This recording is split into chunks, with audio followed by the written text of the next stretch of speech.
Hello लोगोफोर, नोंथांमोननि गेजेराव मोनसे भिडिअ लानानै फैलायबाय। बेनो जादों दाखालै क'क्राझार एस.टि.एन्स कलेजाव फरायनाय सानसोरां नार्जारिया जि खास्रि बिस्रियै थैदोंमोन, बे गोथै सह'खौ दिनै बिथांनि नखरा जोबोद दुखुयैब्लाबो जोबथा बिदाय होबाय। गमामायैनो जुदि बिथांखौ गावनि लोगोफोरानो बुथारमारदोंब्ला बिथांमोना थारैनो गोख्रों साजाखौ मोनखागोन।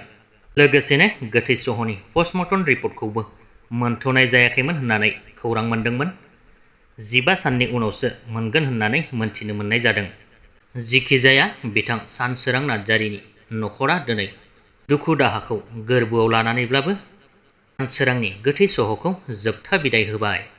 आंनिफ्रायबो बेखौनो खावलायहरनाय गोसो गोरबोनिफ्राय बिथांनि जिउमाया सोरगोआव आलो गोजोनै थानो जायगा मोनहैथोंसै।